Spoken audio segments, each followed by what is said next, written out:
just want to get you to comment on some of the things that Leader Jeffries said. He had a press conference before you. He had these posters up of some of the words that members of your conference have said in the past.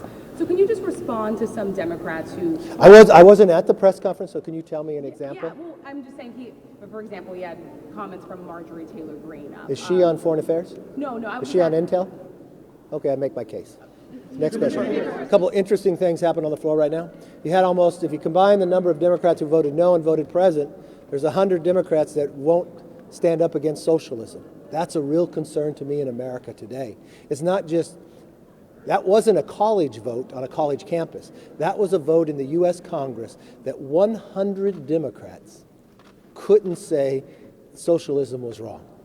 That's a scary point of view, but you also understand why we're in a spending problem that they are when they were in the majority. That's why you understand the challenges that we have here. So let me stop there and take any questions you might have. Yes, sir. Some of your own members who voted for this Omar resolution, like Congresswoman Mace and Congressman Gonzalez, are concerned of what they see as sort of like tit for tat, retribution that your new majority is taking against a Democratic member of the House. Is this the message you want to send to voters as you come into power here? No, and that's the clear part, how it's not tit for tat. So let's just put it in perspective of what the Democrats did and what Republicans are doing.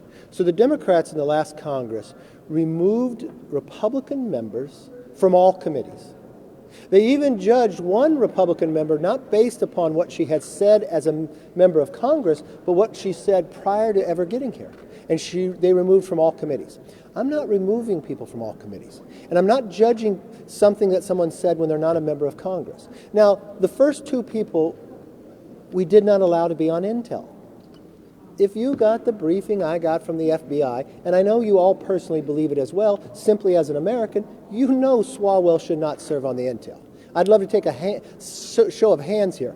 How many believe, if you're a member of Congress and the FBI says nothing, but the moment your leadership appoints you to the Intel Committee, the FBI comes knocking on the leadership's door and says, we have a problem, this person has a relationship with a Chinese spy. How many believe that that person should stay on Intel?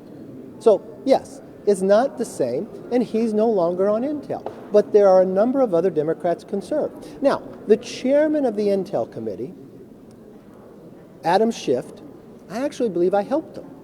Because what he did to the Intel Committee, he used that position as chairman, knowing classified information that others didn't, and he conveyed to the American public something that was not true to try to confuse them on a number of times. From the whistleblower, even the Washington Post acknowledged that that is true.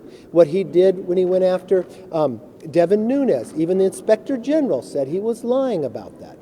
He turned the Intel Committee into an impeachment committee. So now Schiff serves on Judiciary. That is actually the committee for impeachment. That is where he should serve. So now the Intel Committee would go back to the responsibility that it has to protect the American public. Now, when it comes to Congresswoman Omar, based upon what she had said, the anti-Semitic comments, it's all about the Benjamins. The military in America is equal to Hamas and the Taliban. On 9/11, something happened that day. Even the former Democratic chair of the committee believed her comments were wrong. When a resolution was brought up to deal with this last time, she never apologized. They changed the resolution to say anti-Semitism is wrong. We're not removing her from other committees.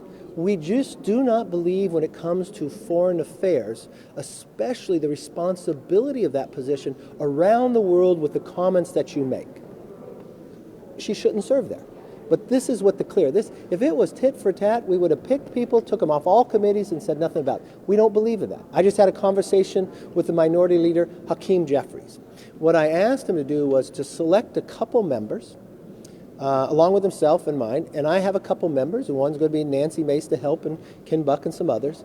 And I think what we should do is put into the rules. There is a code of conduct here, but I don't know the definition exactly what all that's going to mean. I think that should be clear. So if there is a concern, it's not tit for tat, but I think in moving forward, every single member of Congress has a responsibility to how they carry themselves. Let me finish the question. And it's responsible upon us to let them know what that is, and then what is the due process in a bipartisan way that we can deal with it. So I'm going to put a group of Democrats that Hakeem will select and a group of Republicans, and we'll work to come and clarify the rules and pass something for not only this Congress, but future Congresses as well. Yes. Democrats are arguing that the difference between last Congress when they voted those Republicans off committees and Omar during this vote is that there's a lack of accountability because they say that you specifically have not condemned Marjorie Taylor Greene or Paul Gosar. What is your reaction to that?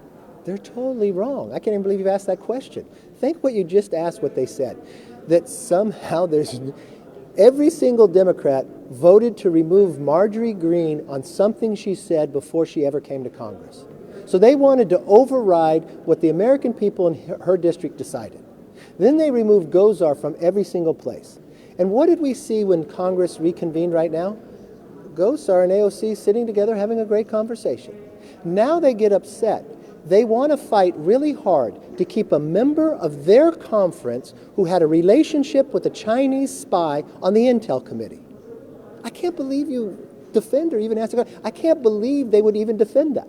Then they want to defend Schiff, who lied to the American public. Then they want to defend Omar. I'm not removing any of them from all committees like they did. They cheered when they did that. We simply looked at a foreign affairs of what the rest of the world looks like, where she sat and gave anti-Semitic comments. Even people in her own party said, I bet if Elliott was here today, the former chair, he would have voted with us. She said the American military was equal to Hamas and to Taliban, from a member of the Foreign Affairs. She said Americans only like Israel because it's all about the Benjamins. And 3 years later, she said, I didn't know there's a trope when it comes to referring to someone who's Jewish with money. She said on 9/11, as a member of Congress, as an individual who's sitting on foreign affairs, something happened that day. What does that say to other people around the world? What does that say to somebody else who wants to create another 9/11 America? I'm sorry. It's not right. We were right in our action, and she can serve on other committees.